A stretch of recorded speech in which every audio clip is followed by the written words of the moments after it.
Victoria Climbie was the heart of Redcliffe, a beacon of hope for troubled teens and a trusted friend to all who knew her. Rebecca Greer, her quiet and unassuming colleague, was the last person anyone would suspect of harboring dark secrets. But when Victoria's bright light was extinguished in a chilling act of betrayal, Rebecca's role in the shocking crime would unravel a web of envy, fear, and cold-blooded murder that no one saw coming.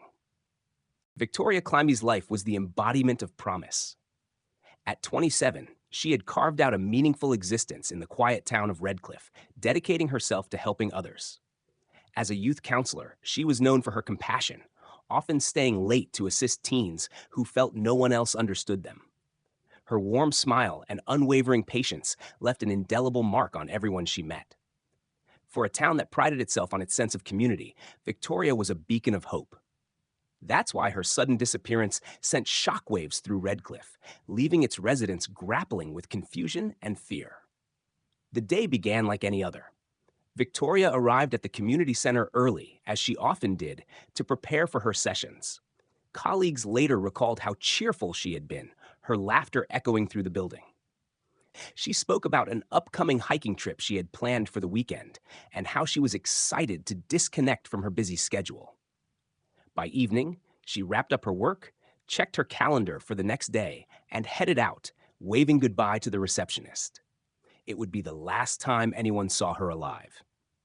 When Victoria failed to show up for work the following morning, her colleagues initially assumed she might have taken the day off without notice. But as the hours stretched on, concern grew. Calls to her phone went unanswered, and her family reported that she hadn't returned home the night before. Panic set in when Victoria's car was discovered parked at the edge of the Wrenwood hiking trail, a popular but isolated area on the outskirts of town. The car was locked, but its driver's side door was slightly open. Inside, her purse lay undisturbed, with her wallet, keys, and phone intact. There were no signs of a struggle, yet the scene felt eerily staged, as if someone had gone to great lengths to leave no trace. Authorities launched an immediate search. Teams scoured the dense woods surrounding the trail, using dogs, drones, and volunteers to cover as much ground as possible. Despite their efforts, no definitive clues surfaced. Days turned into weeks, and hope began to wane.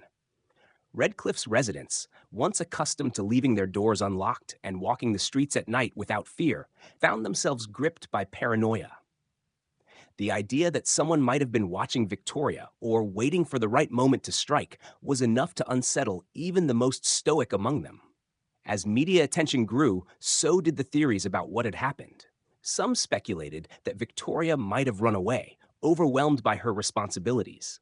Others believed she was the victim of a random attack, perhaps by a drifter passing through town. But those closest to her rejected such notions. Victoria had everything to live for: a fulfilling career, a close-knit family, and dreams of one day starting her own counseling practice. Her disappearance made no sense. Despite the absence of answers, one thing was clear: this was no ordinary case. The calm, familiar world of Redcliffe had been shattered, and the search for Victoria would soon reveal far more than anyone had bargained for.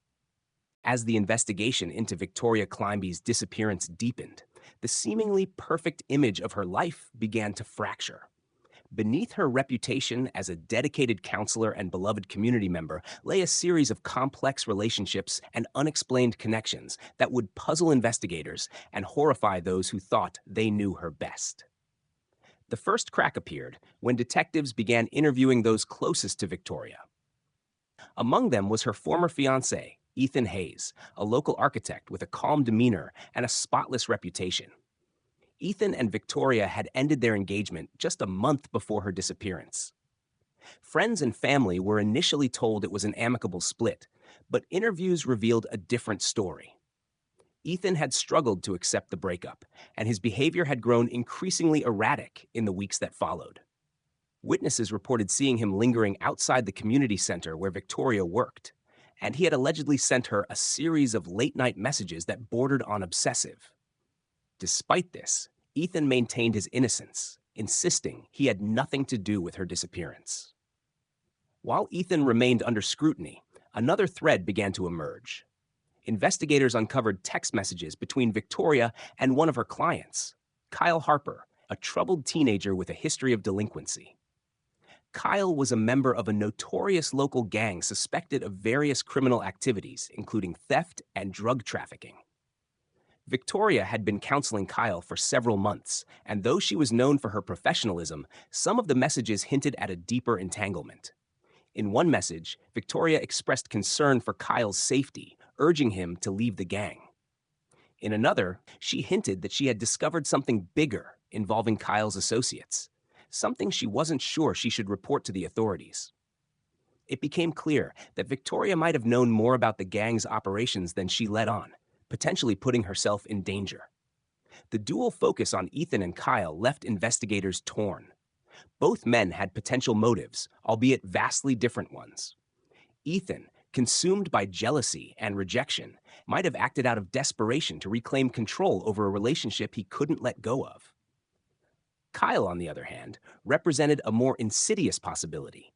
If Victoria had uncovered damning information about the gang, they might have seen her as a threat to their operations. Adding to the complexity was the discovery of a handwritten note in Victoria's desk at the community center. The note read, "Meet me at Wrenwood, urgent." The handwriting didn't match Ethan's or Kyle's, leaving detectives with a new, unidentified player in the mystery. The note suggested that Victoria had gone to Wrenwood hiking trail willingly, at least at first. As the investigation progressed, more questions than answers emerged. Was Victoria caught in the crossfire of a gang's illicit activities, or was her disappearance the result of a crime of passion? Or was there a third possibility, a connection no one had yet uncovered? As Redcliffe wrestled with these unsettling revelations, the once clear narrative of Victoria's life grew increasingly murky, setting the stage for a discovery that would upend everything. The discovery of Victoria Climbie's body brought a grim sense of finality to her disappearance, but raised even more disturbing questions about the circumstances of her death. It was a group of hikers who stumbled upon the shallow grave in a remote section of Wrenwood Forest, miles from where her car had been found. The site was unassuming at first glance, an area of disturbed soil marked only by an out-of-place pile of leaves. Beneath that thin cover lay the remains of a young woman whose life had been cut tragically short. Forensic examiners quickly identified the body as Victoria's through dental records. The condition of her remains revealed a horrifying truth. She had been held captive for several days before her death. Signs of malnutrition and physical trauma suggested she had endured significant suffering. Most chilling of all was the method of her murder, a deliberate act designed to prevent her from ever revealing what she knew. Close to the burial site, investigators uncovered a small but crucial piece of evidence, a silver necklace bearing the initials EH. The necklace immediately cast suspicion on Ethan Hayes, Victoria's former fiancé. He claimed he hadn't seen Victoria in weeks and insisted he had no idea how the necklace could have ended up there. Still, its presence was damning. Ethan's alibi for the time of Victoria's disappearance, a business dinner with colleagues, was thoroughly investigated. While it initially appeared solid, minor inconsistencies began to emerge. As investigators scrutinized Ethan, a surprising twist shifted their focus. Surveillance footage from a gas station near the Wrenwood Trail captured Kyle Harper on the night Victoria disappeared. Kyle, the troubled teen Victoria had been counseling, was seen purchasing a can of gasoline and a pack of cigarettes, appearing anxious and in a hurry. When questioned, Kyle admitted he had been in the area but claimed it was unrelated to Victoria. His explanation, however, was riddled with contradictions. Further complicating the investigation was the arrival of an anonymous letter sent to the Redcliffe police station. The letter, written in block letters, claimed to know the identity of Victoria's killer and provided details about the crime scene that had not been made public. The letter pointed to an alleged gang-related motive, suggesting that Victoria had stumbled upon sensitive information about illegal activities and was silenced as a result. The discovery of the letter raised more questions than answers. If someone knew the identity of the killer, why hadn't they come forward? And how had they obtained such specific details about the crime scene?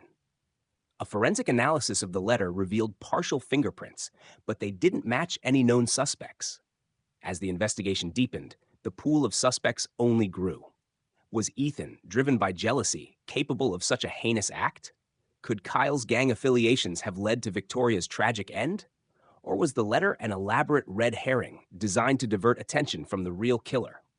With each revelation, the case became more complex, leaving the town of Redcliffe reeling and desperate for answers. The breakthrough in Victoria Climbie's case came when forensic analysts identified DNA evidence on the anonymous letter that had been sent to the police.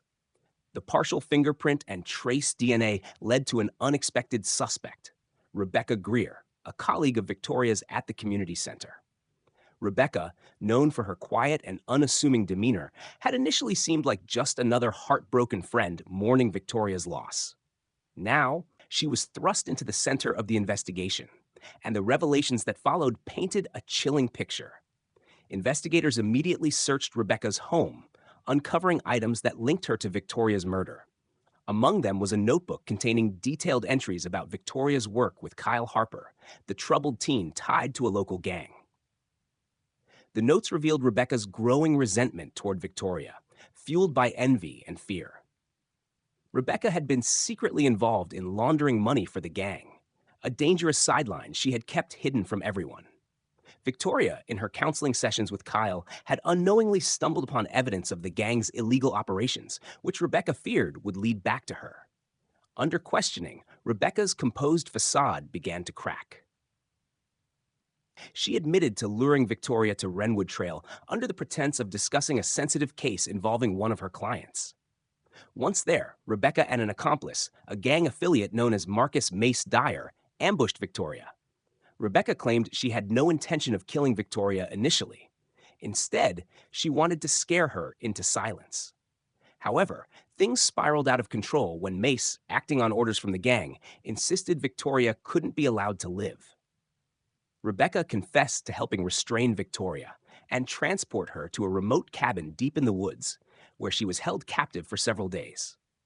During that time, Rebecca attempted to convince the gang that Victoria wouldn't expose them, but her pleas fell on deaf ears. The gang's leadership saw Victoria as a liability, and Mace ultimately carried out the murder with Rebecca's reluctant complicity. Further investigation into Rebecca's background revealed the extent of her desperation. She had accumulated massive debts due to a failed business venture and had turned to the gang for financial help. What began as small favors, running errands and handling minor transactions, escalated into full-blown criminal activity. When Victoria unknowingly uncovered the gang's operations, Rebecca saw her entire world crumbling and made the fateful decision to betray her colleague.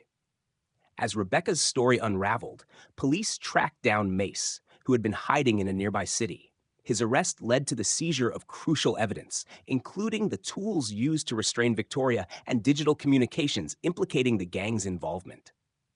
Mace's testimony corroborated Rebecca's confession, solidifying the case against both of them. The pieces of the puzzle finally fit together. Rebecca's envy, guilt, and fear had driven her to a point of no return, while the gang's ruthless determination to protect their operations sealed Victoria's fate. The discovery of Rebecca's role in the crime shocked the town of Redcliffe, proving that danger could lurk in the most unexpected places, and that trust could be shattered by the darkest motives. The arrest of Rebecca Greer and her accomplice, Marcus Mace Dyer, brought a sense of closure to the months-long investigation into Victoria Climbie's disappearance and murder, but the revelations left the town of Redcliffe deeply shaken. The trial that followed was a harrowing affair, filled with disturbing details that painted a picture of betrayal, fear, and calculated cruelty. For those who had admired Victoria's tireless work in the community, the knowledge that her death had been orchestrated by someone she considered a trusted colleague was almost too much to bear.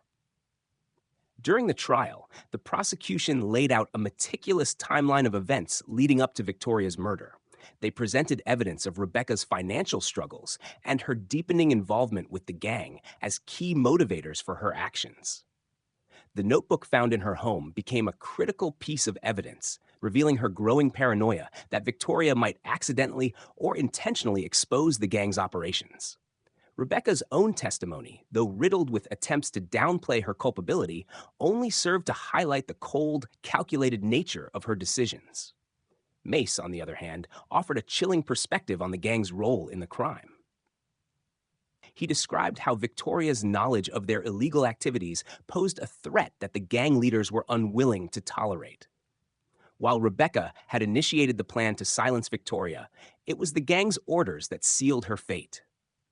Mace's lack of remorse during his testimony served as a stark reminder of the ruthlessness that had ultimately ended Victoria's life. Both Rebecca and Mace were convicted of murder, with Rebecca receiving a life sentence and Mace facing additional charges for his gang-related activities. The gang itself was not spared scrutiny. The investigation led to the arrests of several key members, effectively dismantling their operations in the region. However, for Victoria's family and the people of Redcliffe, these legal victories could never fully erase the pain of her loss. In the aftermath of the trial, Victoria's story became a catalyst for change. The community center where she had worked established a scholarship fund in her name, aimed at supporting youth counselors and programs for at-risk teens.